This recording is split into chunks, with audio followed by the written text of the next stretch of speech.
Hi అండి, అందరికీ కనుమ పండుగ శుభాకాంక్షలండి. ఈరోజైతే గోపూజ చేసుకుంటే ఎంతో పుణ్యప్రదం కదండి. అందుకనైతే గోవులను మా ఇంట్లో మేము పెంచుకునే ఈ ఆవులను అయితే శుభ్రంగా కడిగి అయితే పూజ చేసుకుంటాం. ఒకానొకప్పుడు పతివ్రతలు అంటే దేవేంద్రుని భార్య సచీదేవి, బ్రహ్మదేవుని భార్య సరస్వతీదేవి, శ్రీమన్నారాయణ భార్య లక్ష్మీదేవి, శ్రీరాముల వారి భార్య సీతాదేవి, రుక్మిణీదేవి, ఈశ్వరుని భార్య పార్వతీదేవి, వశిష్ఠుల భార్య అరుంధతీదేవి, వీళ్ళందరి పేర్లు మనం ఈరోజు స్మరించుకుంటేనే చాలు మనకెంతో పుణ్యఫలమండి. వీళ్ళంతా కూడి కృష్ణుని అయితే అడుగుతారు, ఏమని? ప్రాతకాలం లేచి ఆడవారు చేసిన పాపాలు ఎలాగపోవును కృష్ణ అని అడుగుతారు. అంటే అప్పుడు కృష్ణుడు చెప్తాడు, పొద్దున్నే లేచి గోమహత్యాన్ని పఠించుకుంటే సకల పాపాలు పోతాయి. మనం అంటు కలిపిన పాపం, మొట్టు కలిపిన పాపం, బంగారం దొంగలిస్తే ఏ పాపము, ఎరగకుండా చేసిన పాపమంతా కూడా పరిహారం. మధ్యాహ్నంలో అయితే గోమహత్యాన్ని పఠిస్తే ఏమి కృష్ణ అంటే సహస్ర గుళ్ళల్లో దీపారాధన చేసినట్లు, మనకు జన్మాంతరం 5వ తన్మ ఇచ్చినట్లు, 100 గోవులను దానం చేసినట్లు. అర్ధరాత్రి పఠిస్తే ఏమిటి కృష్ణ అని అడుగుతారు. అప్పుడు వాళ్ళు అంటే యమబాధలు పడపోరు, యమకింకర్లు చూడపోరు. గోమహత్యం పఠించిన పణతి వస్తుంది. ఎట్టా వస్తుందంటే కనకాంబరాలతో కదులుతూ, తులాభారాలతో తూగుతూ వస్తుందంట.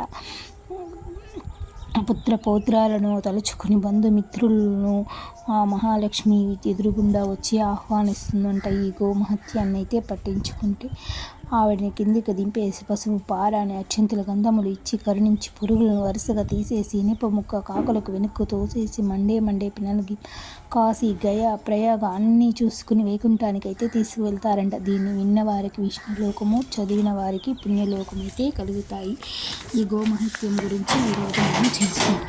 గోవు యొక్క పాదాలు యందు పితృదేవతలు, పిక్కల్లో పిడుగంటలు, గోవు యొక్క అడుగుల్లో ఆకాశగంగలు, ముక్కులో కొలుకు చిప్పలు, పొదుగులు పుండరీకాక్షుడు, స్తనకట్టులో సప్తసాగరాలు, గోమయంలో శ్రీ మహాలక్ష్మి, పాలులో పంచామృతాలు, తోకలో 90 కోటి ఋషులు, బొడ్డులో పొన్న పువ్వు, కడుపులో కైలాసం, కొమ్ముళ్ళు 1,000,000 గుళ్ళు, ముఖంలో జ్యేష్ఠాదేవి, వెన్నుపూసలో యమధర్మరాజు, ముక్కున సిరి, కళ్ళు కలువరేకులు, చెవులు శంఖానాదం, నాలుక నారాయణ స్వరూపం, దంతాలు దేవతలు, పళ్ళు పరమేశ్వరి, నోరు లోకనిధి.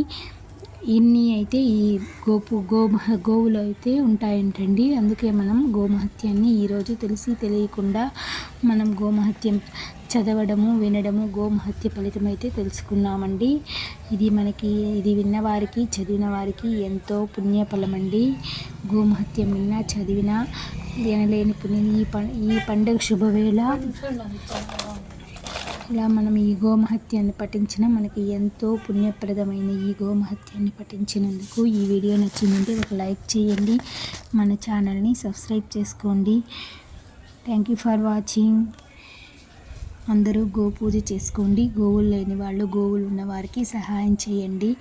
ఒక గోవుని పెంచాలి అంటే ఎంతో కష్టమైన పని. దానికి మనం మన అవసరాలు తీర్చుకోవడం కాకుండా గోవు కడుపు నిండా ఒళ్ళంతా కడుపుంది. అలాంటి కడుపు మనం చిన్న కడుపుకి ఎంత పోరాడతామో అలాంటిది గో పొట్ట నిండడానికి మనం ఎంత కష్టపడాలండి. అలాంటి వారికి సహాయం చేసిన, గోశాలకు చేసిన, గోవుకు ఆహారం తినిపించిన ఎంతో పుణ్యప్రదం. ఈ గోమహత్యాన్ని ప్రతి ఒక్కరూ చదివి పుణ్యఫలాన్ని అయితే పొందండి. ఈ కనుమ రోజు ఎద్దును పూజించిన, ఆవును పూజించిన మనం చక్కెర పొంగలైతే చేసి ప్రత్యేకంగా ఆవులకైతే నైవేద్యం అయితే ఈరోజు పెడతాము. పూలతో దండలైతే వేస్తారు. మనకున్న దాంట్లో ఈరోజైతే గోపూజ అయితే చేసుకున్నాం. ఈ వీడియోకి like and subscribe please. Thank you for